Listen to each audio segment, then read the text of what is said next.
तू ही तो जन्नत मेरी, तू ही मेरा जुनून, तू ही तो मन्नत मेरी, तू ही रूह का सुकून, तू ही अखियों की ठंडक, तू ही दिल की है दस्तक।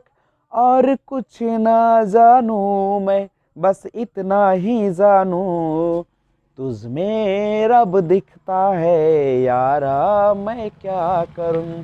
तुझ में रब दिखता है यारा, मैं क्या करूं। सजदे सर झुकता है यारा, मैं क्या करूं। तुझ में रब दिखता है यारा, मैं क्या करूं। Hello friends, this is Vijay Rajpushp and welcome to learner eyes by VRP. हम लोग सीडीपी के तहत आज एक बेहतरीन चैप्टर देखेंगे जिसका नाम है समाज निर्माण में लिंग की भूमिका। देखिए, आप समाज के बारे में तो अच्छी तरीके से जानते हैं कि समाज वह है जहां पे आप रहते हैं और वहां के नियम कानूनों को पालन करते हैं। और निर्माण यानी समाज को किस प्रकार से बनाया जाए, उसमें लिंग की भूमिका। अब लिंग जैसा कि आप जानते भी होंगे, लिंग जिसे अंग्रेजी में सेक्स या जेंडर के नाम से हम लोग जानते हैं। सेक्स जो होता है एक जैविक प्रक्रिया है और जेंडर जो होता है एक सामाजिक प्रक्रिया है।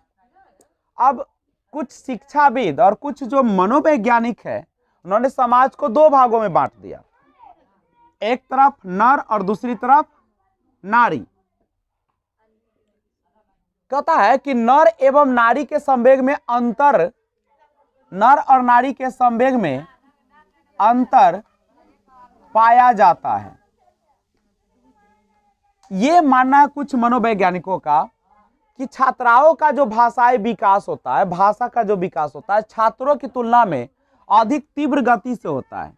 आप देखते भी होंगे कि जब लड़कियों का जन्म होता है तो जब छोटी सी रहती है तो लड़कियां जल्दी बोलना शुरू कर देती है लड़कों की तुलना में, तो भाषा विकास जल्दी जल्दी होता है, ये मानना है कुछ मनोवैज्ञानिकों का।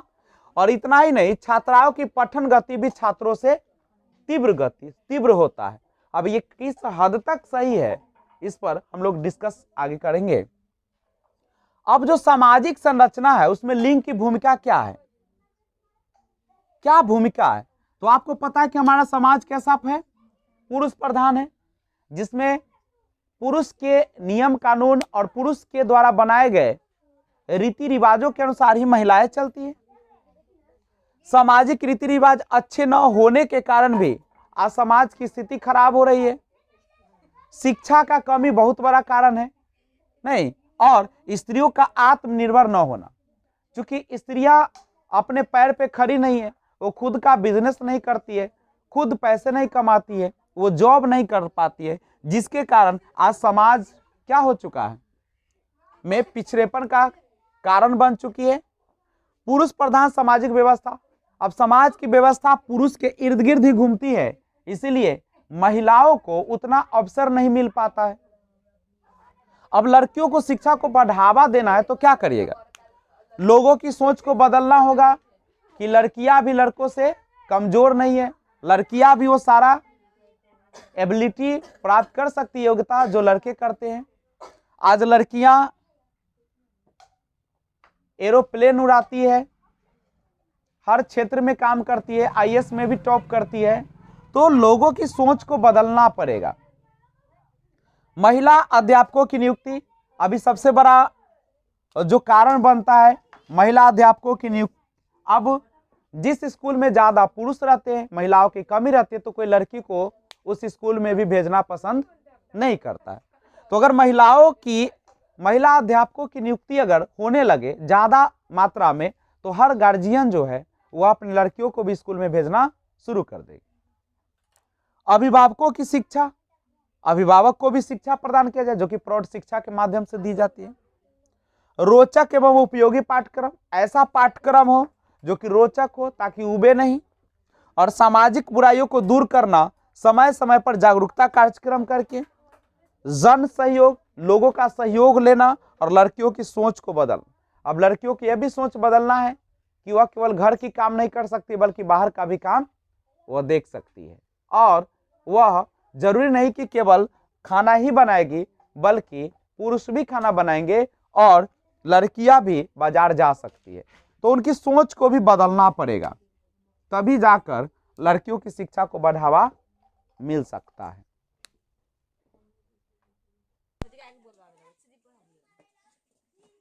आइए देखते हैं लैंगिक असमानता का जो आधार है। आखिर लो लैंगिक असमानता होती है, जो उसमें भेदभाव होते हैं, उसका आधार स्त्री पुरुष की जैविक बनावट नहीं है। मतलब जो आप नेचुरल फेनोमेनन के द्वारा, रासायनिक और भौतिक क्रिया के द्वारा जो जन्म होते हैं दो जातियों का, वह असमानता का आधार नहीं है।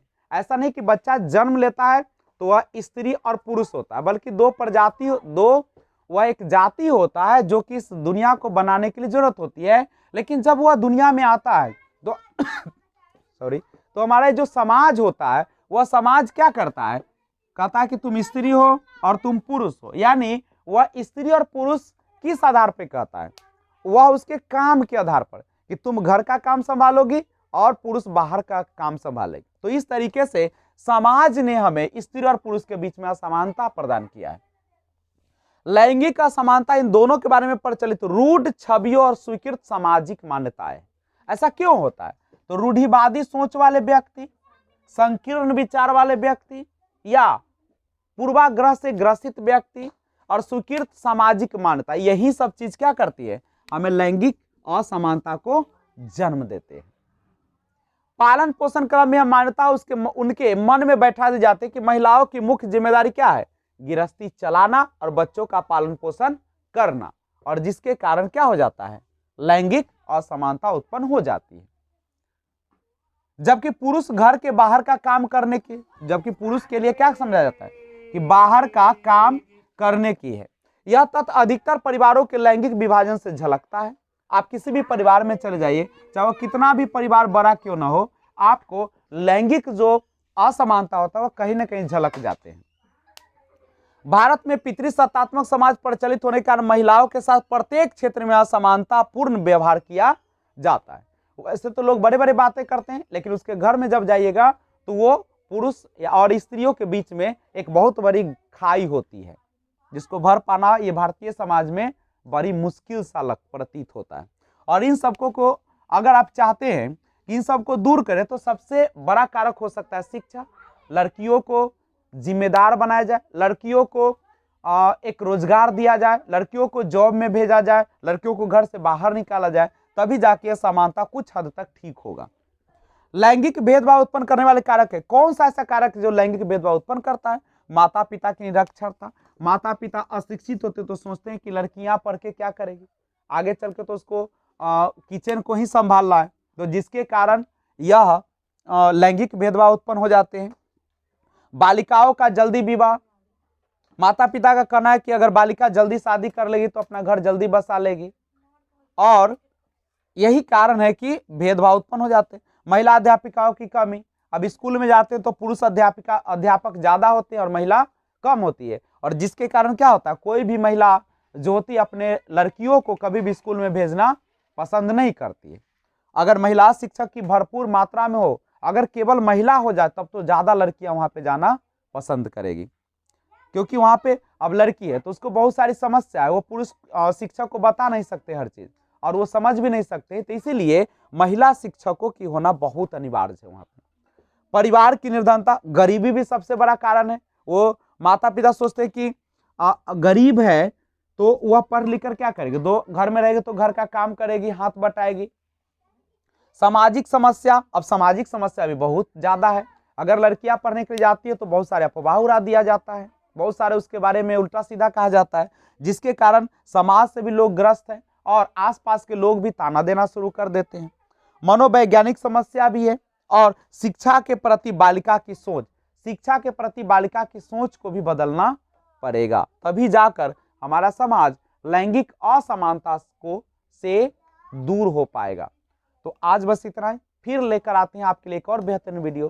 तब तक आप इस चैनल को नए व्यूअर्स है तो सब्सक्राइब कर लीजिए और बेल आइकन को ऑल पे प्रेस करें, जिससे आपकी जो नोटिफिकेशन वीडियो डालूंगा तो सबसे पहले आपको पहुंचे। और लाइक और डिसलाइक बटन सामने, उसको आप इच्छा अनुसार करें। मिलते हैं तो और वीडियो के साथ, तब तक take care, be enjoy, thanks for watching, keep watching. जय हिंद, जय भारत।